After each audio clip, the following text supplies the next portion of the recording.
Hey, we back with another banger video. You feel what I'm saying? I think y'all gonna enjoy this one, man. So I got some good clips, man. I got some clips about HIV being transmitted through cosmetic surgery from the needles. Yeah, crazy. I also got some on the doctor. You know what I'm saying? A government doctor literally doing experiments on people, injecting them with STD. Evil. And also some stuff about the vid and how that was killing people, making people sick, which is crazy. But hey, at the end of the day, we live in a corrupt world. You feel what I'm saying? But y'all check out this first clip right here. You don't know who this man is, but you are familiar with some of the things that he has been a part of and has done himself. This is John Charles Cutler. He was a senior surgeon and also the acting chief for the Venereal Disease Program for the United States Public Health Service. He is one of the most unethical medical professionals that you have ever heard about. In 1943, he was one of the lead medical professionals behind the Terre Haute prison experiments. Prisoners would be given $100 and a commendation to the parole board if they took a shot. That shot had a strain of gonorrhea in it. It was later discovered that the way they were administering gonorrhea to these prisoners did not do anything to prevent the disease. In 1946, he went to Guatemala, and he infected over 5,000 people with syphilis there without their informed consent, the majority of which being orphans and adult workers. His crimes were so bad there that they were a direct reflection of things that were being brought up during the Nuremberg trials. In the 1950s, at Sing Sing prison, he told prisoners that he was giving them a vaccine to prevent syphilis. Instead, he gave them something that further exposed them to the bacteria. Lastly, and the most notable one, was that he was one of the main physicians that was in charge during the Tuskegee experiment, an experiment where black men had syphilis and remained untreated even though doctors told them they were being treated. He said during a PBS special that it was important that they remain untreated, that it would be undesirable to go ahead and use large amounts of penicillin to treat the disease because you'd interfere with the study. This doctor committed some of the most evil human experiments of all time. Dr. John Charles Cutler was partly in charge of the 1940s Guatemalan syphilis studies that became known as the Devil's Experiment, in which 5,000 Guatemalan citizens, including orphans as young as 9, were deliberately injected with syphilis and other STDs to monitor the effects. During this period, in one sickening incident, after a female mental patient who was infected with syphilis began to deteriorate, on her deathbed, John Charles Cutler personally inserted pus from a deceased gonorrhea victim into the dying woman's eyes and other orifices in her body to monitor the effects. 4 days later, while she was bleeding from her eyes and from her behind, she passed away in agony. Cutler was also involved in the Tuskegee experiment, in which over the course of 40 years, 400 African American men were deceived in regard to their diagnosis of syphilis, and were, instead of being treated, monitored to see the results of the disease. 100 of these men died in relation to syphilis.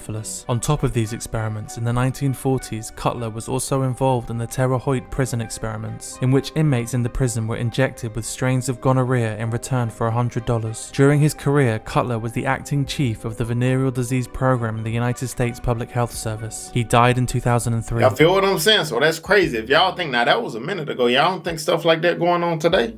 You a fool. You're a fool if you don't think stuff like that going on today.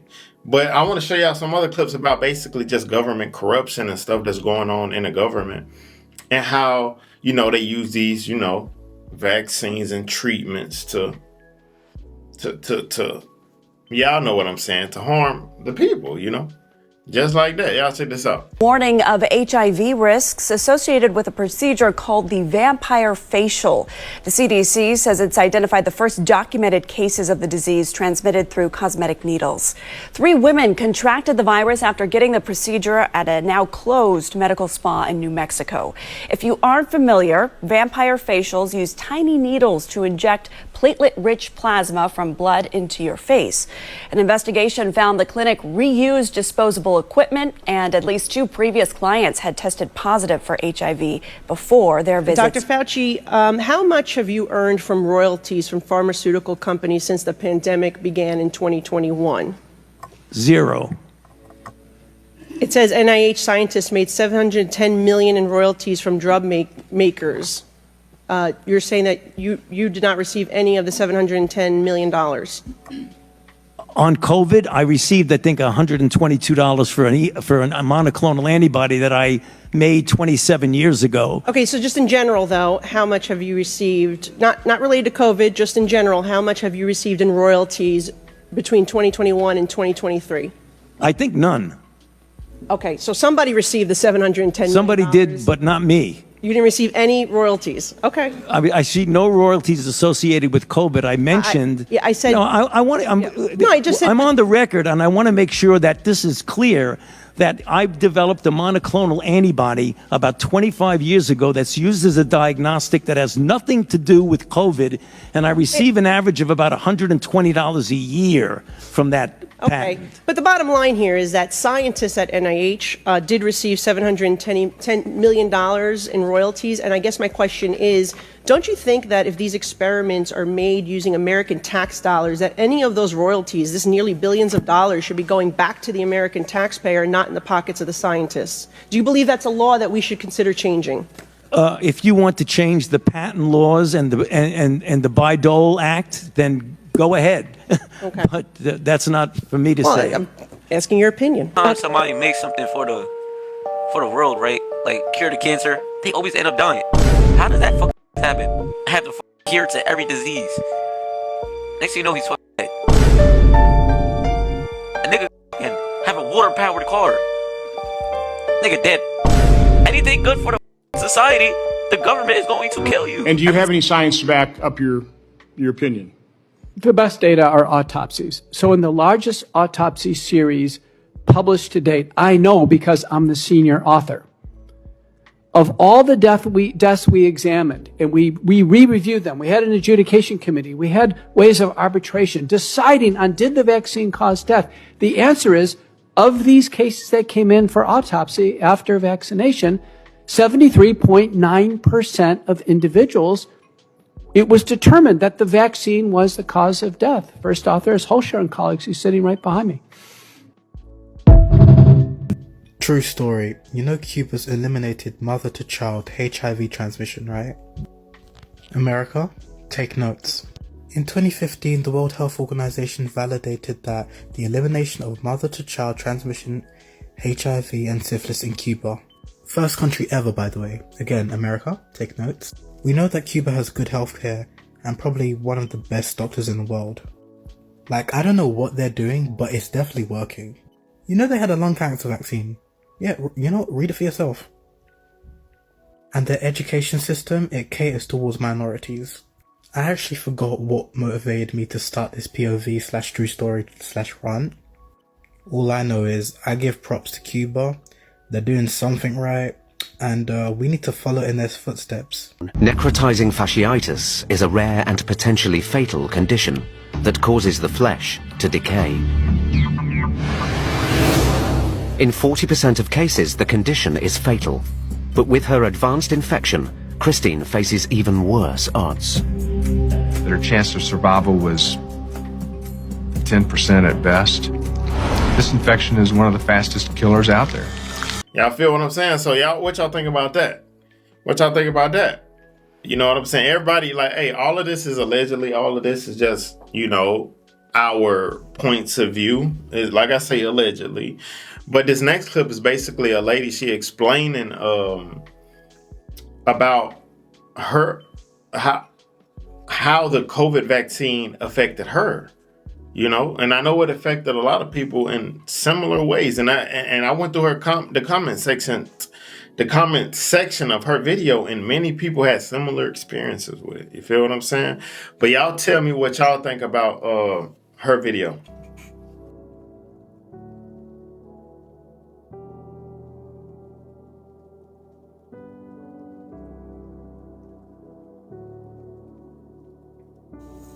I may say a few things on this video that you may not like and may not even agree with, and that's fine. If you've watched my profile, you know that 14 years ago, I discovered I had a lump in my breast, and it ended up being DCIS, ductal carcinoma in situ, meaning it was encapsulated in the entire duct and therefore removed with a lumpectomy, and I had subsequent radiation. Genetically, in my family history, there's no cancer. The only time people get cancer in my family is when they're on their deathbed in their 70s or 80s. And around this time, prior to my cancer finding, I had joined the Army. And in the Army, we were using a lot of talcum powder down our shirts. especially when I was training in Georgia, we would dump the talcum powder, baby powder, down our shirts to keep us cool and dry. I have my feelings on how that happened, how my cancer came about, but I can't prove it. Now, in 2024, I discovered another lump, and I had an entire mastectomy with lymph node removal. This time, I had genetic testing done. I am still, not shockingly, in no way predisposed to get cancer. But do you know what I got in my right arm in about 2021? You can go ahead and guess, and go ahead and scream it's the science at me all day long.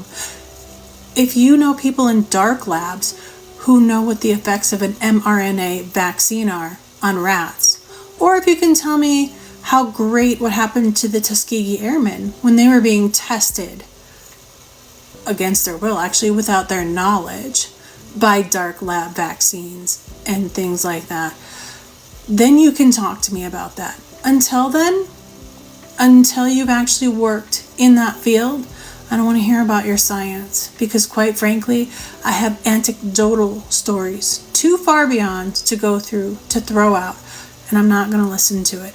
That is why I applied, and then I had to appeal to the compensation board for vaccine injury. The reason I took it was because, and I won't out anyone, it was a pressure campaign as far as I'm concerned. And that's all I'm going to say. Anyway, like I said, you don't have to believe me. I have not chosen to inflict that vaccine on anyone else in my family, because quite frankly, after having worked in the Army and Intel, and I didn't even see a lot, but I do know people who have seen a lot, I'm not taking that garbage. And I find it funny that while I was taking an infant to daycare, there was a bunch of people in 2019 who cried religious exemption for vaccines and were very anti-MMR, all of a sudden are willing to take, I don't know, maybe cancer in the arm. Those are just my thoughts. And again, I think it was Mark Twain who said, there are lies, damn lies, and then there's statistics.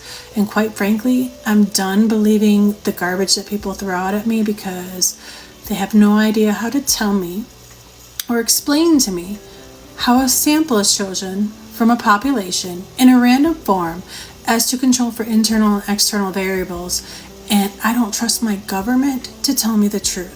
So those are my two thoughts on that particular vaccine. You can take it or leave it. Doesn't really bother me. I'm not going to inflict that kind of injury on my family. But yeah, what y'all think about that, people? But yeah, at the end of the day, man, this is just the world we live in, man. You know, like I said, all of this is alleged, but this is the world we live in, man. Like, I feel like everything is about money, power, and control. That's why you always got to keep God at the center of your life. You feel what I'm saying? Don't never let nobody, you feel me, take completely control of your life. You got to let God control that. You know, he going to always make sure to lead you in the right direction. You feel what I'm saying? But yeah, man, thank you guys for watching the video, man. See you guys next video. Always remember, be safe out here, kings and queens. Let's get it.